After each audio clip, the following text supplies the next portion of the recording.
Picture this. You've just repaired your car, maybe replaced a sensor, tightened a gas cap, or fixed a small issue. You feel good about it until you turn the key, and there it is, that dreaded check engine light still glowing on your dashboard. Frustrating, right? You fixed the problem, but the warning won't go away. Many drivers panic, thinking it means another expensive repair. But here's the truth. In many cases, your car's computer just needs a reset. Today, I'm going to show you 5 simple, proven methods to reset the check engine light. These range from quick DIY tricks you can do with no tools at all to the most reliable long-term solution that every car owner should have. Stick with me until the end, because I'll also reveal the $20 gadget that can save you hundreds of dollars at the mechanic. Before we dive into the reset methods, let's clear up one thing. The check engine light is not your enemy. It's your car's way of telling you something isn't right. The engine control module, or ECM, is constantly running self-checks on sensors, fuel systems, emissions, and other components. If it notices something out of range, the light comes on. Sometimes it's serious, like a failing catalytic converter. Other times, it's minor, like a loose gas cap. Here's the key. Don't reset the light until you've fixed the underlying problem. If you just clear the light without addressing the cause, it'll come back, and you could be masking a serious issue. So I'll assume you've already repaired the problem. Now the question is, how do you tell your car's computer, hey, relax, everything's fine now? That's where these methods come in. The number one way to reset your check engine light is with an OBD2 scanner. Every car made after 1996 has an OBD2 port, usually under the driver's side dashboard. You plug in the scanner, turn the ignition on, and the device communicates directly with the ECM. It will show you the error codes that triggered the light. Once you confirm the problem is fixed, you hit Erase Codes, and just like that, the light disappears. This is the cleanest method because it not only clears the light but also confirms whether the issue is really gone. Now, here's where many drivers hesitate. Aren't scanners expensive? Not anymore. You don't need the big $200 mechanic-grade tools. A simple Bluetooth OBD2 adapter costs about $20. Plug it in, connect it to your phone, and use a free app to read and clear codes. Think of it like having your own mini diagnostic center in your pocket. Instead of guessing why the light is on or paying a shop just to tell you, you can check it yourself. If you take your car seriously, this is a must-have tool. But if you don't have one yet, don't worry. The next methods can work without any special equipment. The classic old-school trick, disconnecting the car battery. Here's how. Open the hood and locate your battery. With a wrench, loosen the nut on the negative cable, usually marked with a minus sign. Remove the cable and set it aside so it's not touching the post. Go inside the car and press the horn for 30 seconds or turn on the headlights. This drains any leftover electricity stored in the system. Reconnect the negative cable and tighten it securely.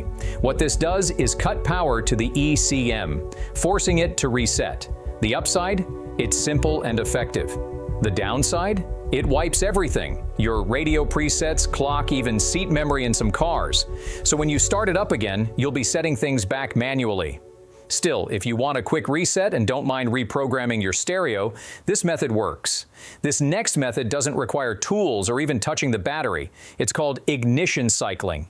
Insert your key and turn it to the on position. Don't start the engine, just turn on the electronics. Leave it on for about 3 to 5 seconds.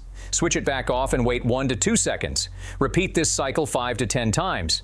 What's happening here is subtle but powerful. Every time you turn the ignition on, the ECM runs a quick diagnostic test of the car's systems. By repeating the cycle multiple times, you're giving it enough opportunities to recognize that the original fault is gone. When you finally start the car after doing this, the light may disappear on its own. It doesn't always work, but when it does, it saves you time. It's especially useful after fixing smaller issues like replacing a sensor, tightening a gas cap, or cleaning a throttle body. Here's a method that requires zero effort. Just drive. If your car is fixed, the light may shut off automatically after a few normal drive cycles. Each time you start the car, the ECM checks critical systems. If it sees consistent all clear signals, it will switch the light off after a day or two. For example, let's say your gas cap was loose. After tightening it, you might drive 50 to 100 miles, and during that time, the computer verifies the fuel system is sealed. Once satisfied, it clears the code. This method works best for small, simple issues, but it requires patience and the discipline not to panic every time you see the light. If 2 or 3 days go by and the light's still on, it's time to try the other methods, or admit the problem wasn't fully fixed. This one's a bit more technical, but still DIY friendly. Pulling the ECM fuse. Your car has a fuse box, usually under the hood or inside the cabin. Inside are dozens of fuses, including one for the engine control module. By pulling that fuse for a few minutes and reinserting it, you effectively reset the ECM, similar to disconnecting the battery, but without wiping everything else. How do you know which fuse it is? Check your owner's manual, or look at the diagram printed on the inside of the fuse box cover. One catch: this method mostly works on older vehicles. Modern cars often have capacitors that keep the ECM powered briefly even when the fuse is pulled. In that case, it might not reset anything. Still, if you drive an older model, this is worth trying. Now here's the tough part. What if you reset the light and it comes back after a few miles? That usually means one of two things. The original problem wasn't fully fixed. Something new is wrong. Before panicking, double-check your repair. Did you reconnect every wire, hose, and sensor? A loose plug or cracked hose can trigger the light again. If everything looks good but the light still returns, this is where an OBD2 scanner becomes invaluable. Instead of guessing, you can pull the exact trouble code. For example, P0171 means the system is running too lean. P0300 means random misfires. P0456 could mean a small EVAP leak. Without a scanner, you're driving blind. With one, you can pinpoint the problem. So let's recap the 5 simple DIY methods to reset your check engine light. Use an OBD2 scanner, the fastest and most reliable.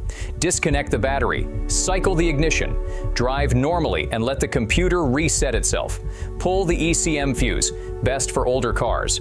And remember, if the light keeps coming back, it's not just about resetting. It's about diagnosing. That's why investing in a cheap Bluetooth OBD2 scanner is one of the smartest moves you can make as a car owner. Which of these methods worked for you? Drop your answer in the comments below. I'd love to hear. And if you want more DIY car tips, check out my other videos or visit mechanicbase.com for full repair guides. Thanks for watching, drive safe, and I'll see you in the next one.